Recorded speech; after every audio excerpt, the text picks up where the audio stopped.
So we're off on a day out to Buxton and we're going to the Blue John Cavern, but something's gone wrong. We're almost at the destination. It's at about 3/4 of a mile. It turns out now that we've about 14 miles to go, so the sat nav has sent us the wrong way. So the girls are just taking a look at the sheep there. I hope they're not shouting mint sauce all the time. Well, after a 15-mile detour, we finally got here. Blue John Cavern. So world famous. World famous, yeah. It's open till 4:30, it says, in summer. Oh.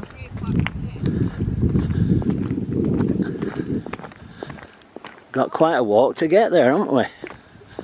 You'd think they'd let you drive down here, wouldn't you? You got a... Oh, one magpie. Hello, Mr. Magpie. This is steep, isn't it? It is steep. I'm not looking forward to walking that. That's why I was like, let's park over there. No, it says for staff only, it says.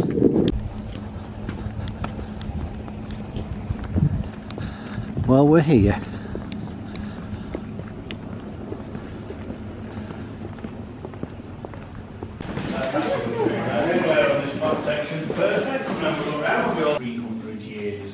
When people first came inside of here, folks, there used to be 8 different bays of the Blue John throughout this cavern.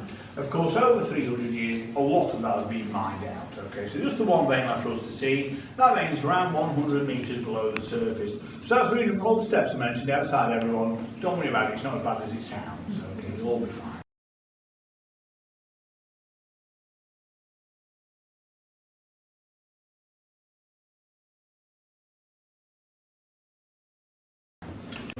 Obviously, we've put the concrete and steps on the floor, everyone, and yeah, there is the old man-made wall modification as well. But anything that's not really obviously natural, the last ice age to affect it between about 12 and 15,000 years ago. So imagine this process everywhere we go. Now, I'm going to have a look over the pothole, vertical shaft to have a look at. We've seen a little plastic spider in there, okay? When we've seen look at that. There's a spider. To look up here. Oh. That's the pothole. So we carry on. That's not a step. It's not a step. That is a step. Look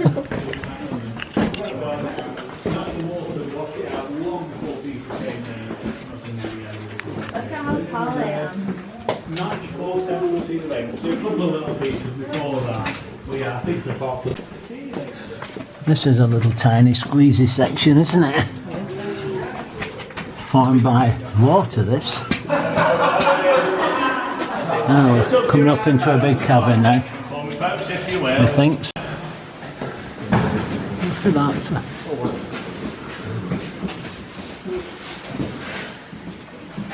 Yeah, okay guys. Let's have a look up at the ceiling first off. It's really big natural cave. Again, this is all formed by glacial meltwater we're talking about. The ceiling up there is a dome-like shape. There used to be a whirlpool of water swirling around containing stones. And in general, the further we go down now, the higher and higher these caves and passageways will become. The last cave we go into, everyone, is just over twice the height of what you're studying now. So, really big and impressive. Some of the chambers have names. We call this the Grand Crystallised Cavern. And it gets its name to all the formations around the surrounding walls. As I said to you earlier, when you can touch it, still welcome, it's damp but clean and solid. This is called flowstone, and flowstone is stalactite formation. The difference is stalactites down from the ceiling, flowstone runs or flows down all, hence the name. It's formed the same way, so when it rains, the water from the surface, it seeps through the limestone, which is permeable, it's like moist through. That's why there's moisture and it's dripping in here. As the water's coming, it's picking up various different mineral particles. One of the particles is always calcium carbonate, which is what Sillic Bank gets rid of from its showerhead and kettle and taps on its lime scale. But in this case, thousands of years ago, the particles build up, bond together and solidify, like I said, over thousands of years, it gives all this surrounding formation. So lots of flowstone on the way around, everyone, you can't touch it anywhere, and we'll see some stalactites in a minute or two as well, okay?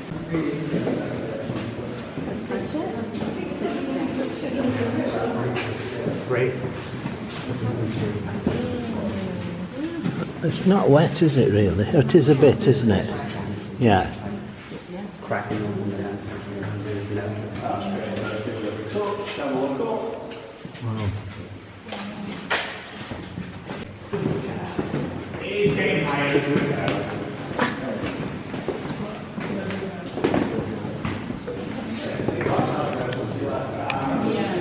All of a turn, everyone. Just take your time.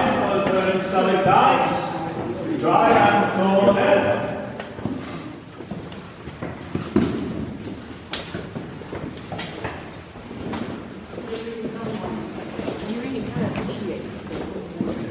Pieces aren't really that suitable for craft, so we just leave these, okay.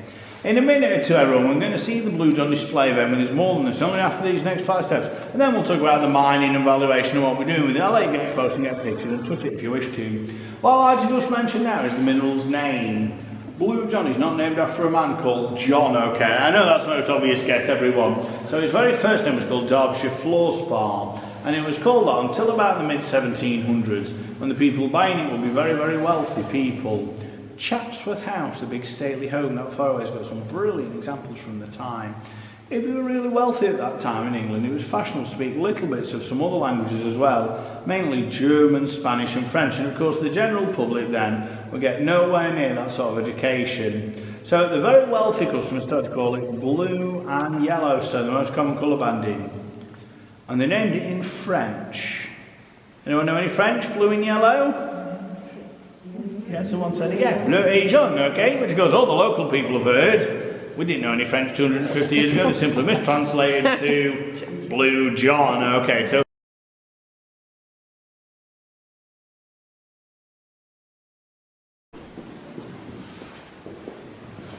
Make sure you have a turn before everyone.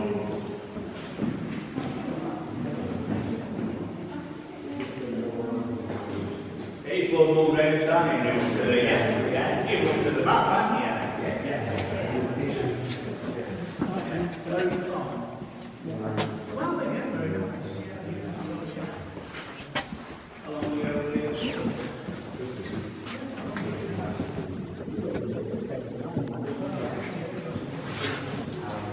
Them are nice examples, aren't they?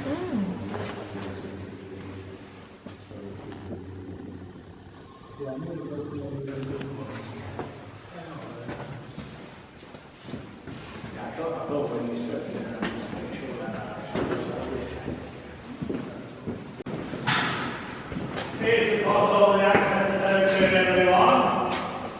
No expecting volunteers. The portal was originally built like this from way to the ledge, so the lights of the tourist route. So the next time they came, they want the road to connect it all.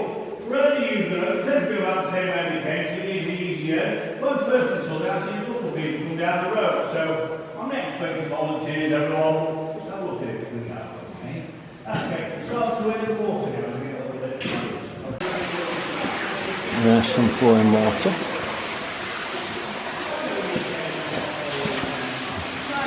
I'm going to get dripped on at this particular portion of the cave.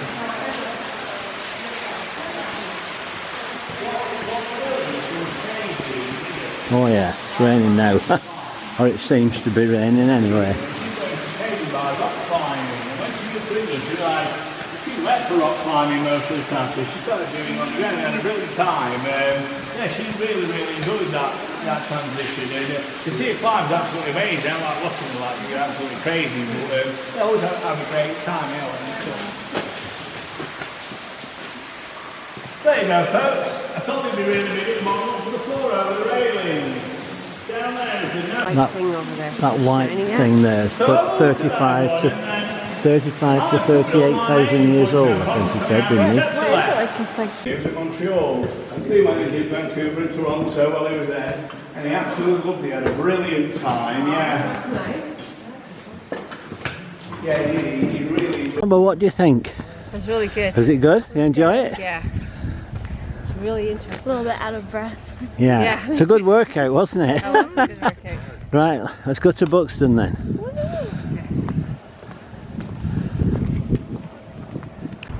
Right, so now we've done the cavern. We're in Buxton town centre.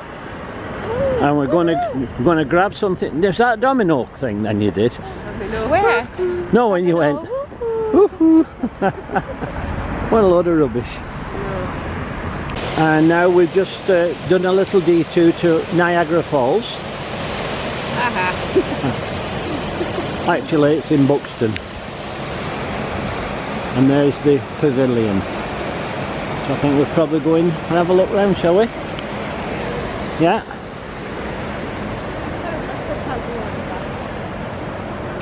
And this is the famous opera house at Buxton. Festooned with all sorts of beautiful things.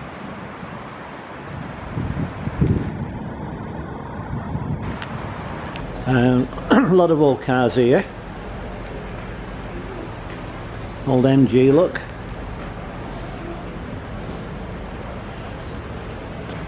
I think this is one that Randy's got one of these, hasn't he, Carolyn?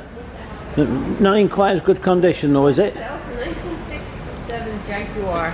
A Jag, wow. No reserve on this one. There's some Spurs there, look, do you want to take them back with you? Old Ford Prefect.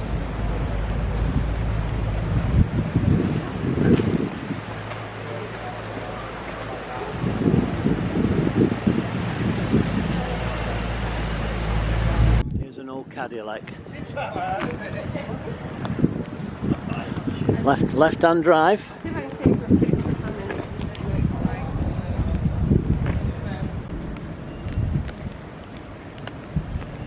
More cars here.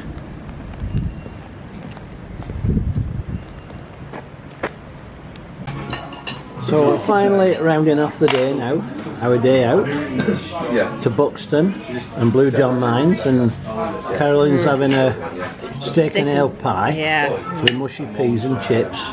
Megan's having a vegan rag pudding with chips and mushy peas, and I'm on a Thai curry. So this is it. This is the end of the day. So it's goodbye from me. Goodbye from me. And it's goodbye from her.